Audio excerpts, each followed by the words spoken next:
যারা ব্রয়লার মুরগি খেতে একদমই পছন্দ করেন না, আমার রেসিপিটি আজকে ফলো করলে তাদেরও বেশ ভালো লাগবে এই রেসিপিটি। হ্যালো এভরিওয়ান, আসসালামু আলাইকুম। বাংলার রাঁধুনি করে সবাইকে ওয়েলকাম। আমি আজকে আপনাদের মাঝে শেয়ার করব আলু মুরগির ঝোল। আশা করি রেসিপিটি ভালো লাগবে। তাহলে চলো দেরি না করে রেসিপিটি শুরু করি। প্রথমে একটা কড়াই বসিয়েছি চুলায়, তার মধ্যে রান্নার তেল নিয়েছি পরিমাণ মতো। এতে আস্ত গরম মশলা অ্যাড করে দিচ্ছি, তেজপাতা, লবঙ্গ, এলাচ আর দারুচিনি, সাথে পেঁয়াজ কুচি দিয়ে একটু ভেজে নিচ্ছি, হালকা করে ভেজে নেব। তারপর আদা এবং রসুন বাটা দিয়ে দিলাম, আবারও মশলাগুলো একটু ভেজে নিচ্ছি। এরপরে এখানে ধনিয়া গুঁড়া, মরিচ গুঁড়া, হলুদ গুঁড়া নিয়েছি, এই গুঁড়া মশলাগুলো দিয়ে দিচ্ছি। মশলাগুলো যেন না পড়ে যায় তার জন্য একটু সামান্য পানি অ্যাড করতে হবে।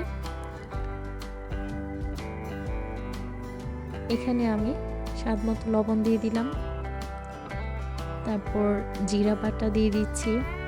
এখানে আমি বাটা জিরাটা ব্যবহার করেছি। আবারও একটু পানি দিয়ে ভালো করে নেড়ে চেড়ে নিচ্ছি। 2 কাপের মতো পানি দিয়ে একটা ঢাকনা দিয়ে ঢেকে মশলাটাকে ভালো করে আবারও কষিয়ে নেব। আসলে মশলাটা যত কষানো হবে রান্নার টেস্টটা কিন্তু ততই বাড়বে। মশলাটা কষানো হলে এখানে আমি মুরগির মাংস কেটে রেখেছিলাম, রেগুলার সাইজ অনুযায়ী কেটেছি। আপনারা আপনাদের পছন্দ অনুযায়ী ছোট বড় করে কেটে নিতে পারেন। একসাথে ভালো করে নেড়ে চেড়ে নিচ্ছি মশলার সাথে।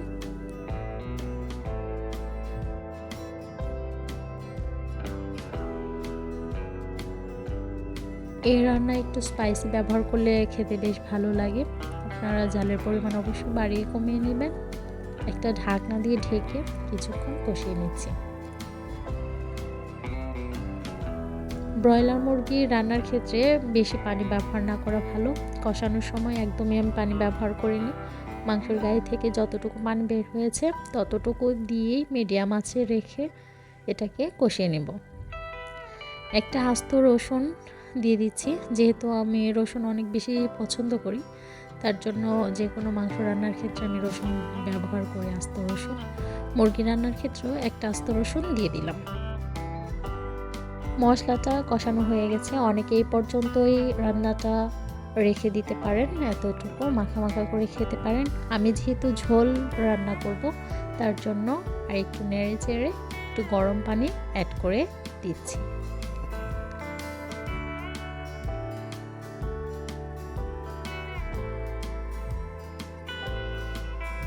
ব্রয়লার মুরগি সেদ্ধ হতে যেহেতু একদমই টাইম লাগে না, তার জন্য পানির পরিমাণ খুবই সীমিত ব্যবহার করেছি। 5-6টা কাঁচামরিচ অ্যাড করে দিব, এতে বাড়তি একটা ফ্লেভার যোগ হবে। ঝোলের পরিমাণটাও আগে থেকে অনেকটা শুকিয়ে এসেছে। এই পর্যায়ে চুলার আঁচটা বন্ধ করে দিব। আজকের রেসিপি এই পর্যন্তই। কেমন হলো আজকের রেসিপি অবশ্যই কমেন্টস বক্সে কমেন্টস করতে ভুলবেন না। সবাই ভালো থাকবেন, সুস্থ থাকবেন। আল্লাহ হাফেজ।